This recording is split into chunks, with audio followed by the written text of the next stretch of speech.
നിങ്ങളെല്ലാവരും സാധാരണ അല്ലെങ്കിൽ നമ്മളെല്ലാവരും പിന്നെ തേങ്ങ അരച്ച് നമ്മൾ ഓമയ്ക്ക കറി വെക്കാറുണ്ട്. ഇന്ന് പക്ഷെ ഞാൻ മുളകിട്ടൊരു ഓമയ്ക്ക കറിയാണ് ഇവിടെ ഉണ്ടാക്കാൻ പോകുന്നത്. എങ്ങനെയാണെന്ന് ഞാൻ കാണിച്ചു തരാം. അപ്പോൾ ഓമയ്ക്കായ ഉപ്പും മഞ്ഞളും ഒരു പച്ചമുളകും കീറി നന്നായി വേവിക്കാനായിട്ട് കുക്കറി വെച്ചിട്ടുണ്ട്. ഇനിയും നമുക്കിത് വേവിച്ചെടുക്കാം. വെന്തുടഞ്ഞ ഓമയ്ക്കയിലേക്ക് ചേർത്ത് കൊടുക്കാനുള്ളതാണ് ഇത്. ഈ പരിപ്പ്, മുളക് മുറിച്ചത്, സവോള അരിഞ്ഞത്, കറിവേപ്പില, വെളുത്തുള്ളി അരിഞ്ഞത്, കുറച്ച് ഉഴുന്ന് പരിപ്പ്, ഉള്ളി അരിഞ്ഞത്,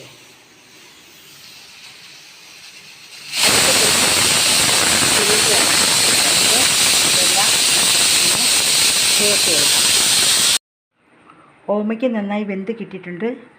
നമുക്കിനി ഇതിനെ എല്ലാം ഒന്ന് ഉലർത്തി ഓമയ്ക്കയിലേക്ക് ചേർത്ത് കൊടുക്കാം.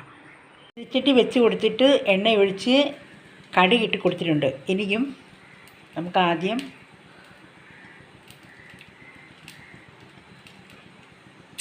വെളുത്തുള്ളി ഇട്ട് കൊടുക്കാം.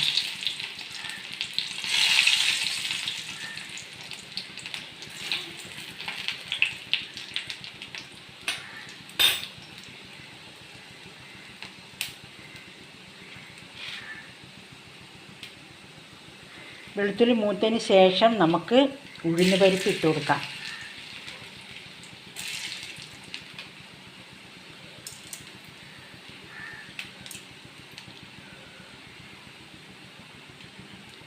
ഇനി നമുക്ക്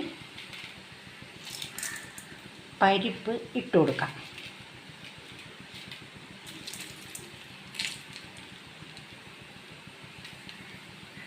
പരിപ്പ് ഏത് പരിപ്പാണേലും കുഴപ്പമില്ല.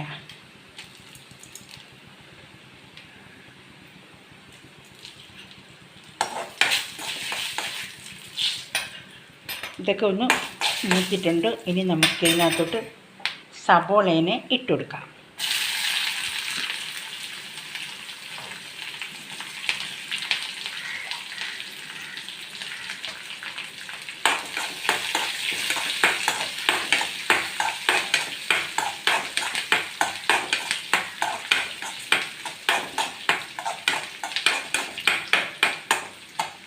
ഇനി നമുക്ക് ഈ ഉള്ളിയും കൂടെ ഇട്ട് കൊടുക്കാം.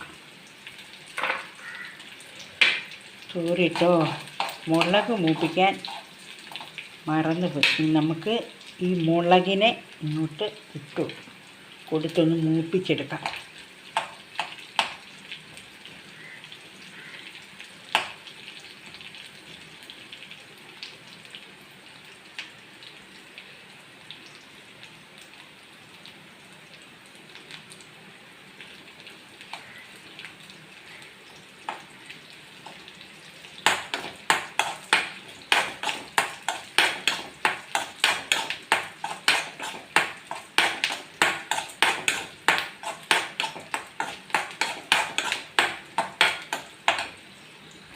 ഇതിലേക്ക് ഉള്ളിയും കറിവേപ്പിലയും ഇട്ട് കൊടുത്തിട്ടുണ്ട്.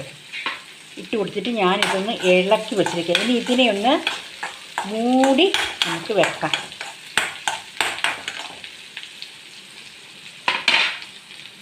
നമുക്ക് മൂടിക്കൊടുക്കാം. നന്നായി മൂത്തിട്ടുണ്ട്. ഇനി നമുക്കിതിലേക്ക് മുളക് പൊടി ഇട്ട് കൊടുക്കാം. മുളക് പൊടി,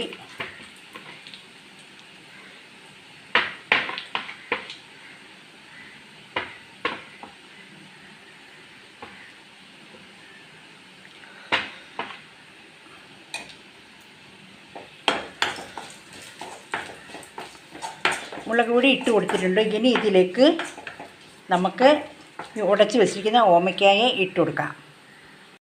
തേങ്ങ ചേർക്കാത്ത മുളകിട്ട ഓമയ്ക്ക കറി ഇവിടെ റെഡി ആയിട്ടുണ്ട്. നിങ്ങളും ഒന്ന് ചെയ്ത് നോക്കണം.